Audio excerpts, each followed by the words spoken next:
We're often asked about time management strategies specifically for managers. Today, I plan to share with you my favourite technique, the one that gives me the best mileage in making my days productive. My name's Simon Tyson. I'm the CEO of The Real Learning Experience. Before I get to the actual technique, let me tell you a little bit about why we use it. A study done about 10 years ago found that the average person is interrupted 20 times per hour. That's every 3 minutes. And if you think about the number of ways we've created to be interrupted, email, voicemail, mobiles, instant messaging, etc., that's without people coming in to see you. It's little wonder we're interrupted so often. Another study done more recently found that managers are interrupted about 73 times a day on average. To make it worse, 80% of those interruptions are for things that are low priority or just not important. If each of those interruptions takes 2 minutes, and in fact the average is closer to 5, let's work with 2 for a moment. That's 2.5 hours of lost productivity every single day.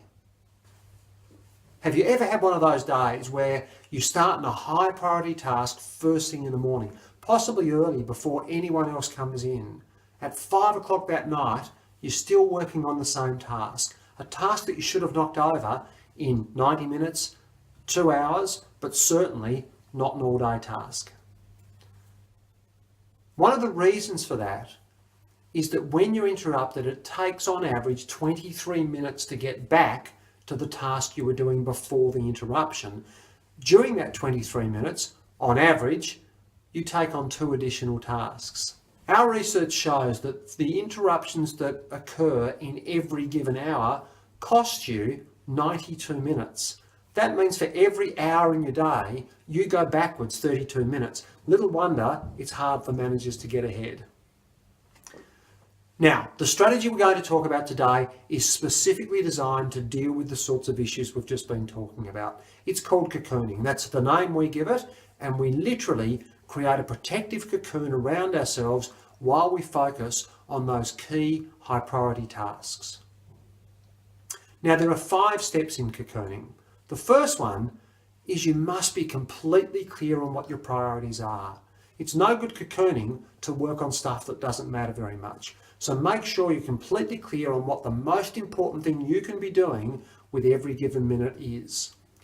The second step is to select specific high priority tasks that you'll use cocooning time for.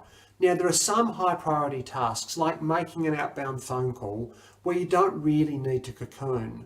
You're unlikely, or at least you shouldn't be, interrupted while you're on that phone call. You make the call, it's done, ticked off the list. The high priority tasks that we're really focusing on are those ones that you need to achieve with uninterrupted time.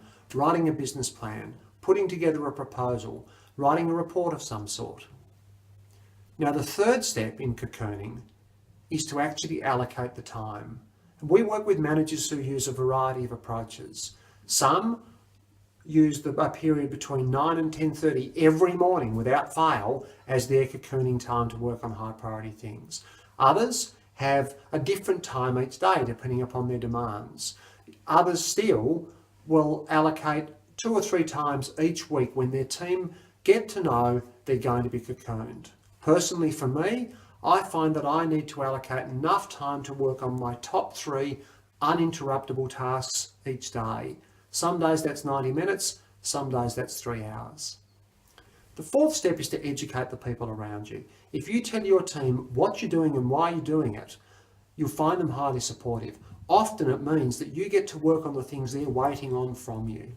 As part of educating your team, make sure you give them some warning. If they know at 9 o'clock in the morning that you're going to be unavailable for a couple of hours this afternoon, that gives them all that time to talk to you about the things they would otherwise interrupt you with. What happens is one of 2 things. Either they accelerate the interruption so you get them compacted into a shorter period of time, or they solve their own problems, which is a great step towards helping them not need to interrupt you in the future. Now, the 5th step is all about self-discipline. Another set of research shows that 40% of interruptions are actually initiated by the person being interrupted. This is where you've got that time to yourself, but you just need to check in, make sure everyone thinks you're still important, make sure that the world's not operating all that well without you. Just have a quick look at the email, check if there's any voicemail, etc. This is where you've got to be careful of the enemy within. You've got to have the discipline to put aside all of those devices for the cocoon time. They'll still be there when you've finished working on this high priority task. One of the biggest objections we get to managers using cocooning is the feeling that they need to be available for their team. In our experience, managers sometimes confuse available and approachable. Our philosophy is any manager who's available all the time is not going to be efficient. However, managers who are available some of the time but are 100% approachable whenever they are available are highly productive and also highly effective with the people around them.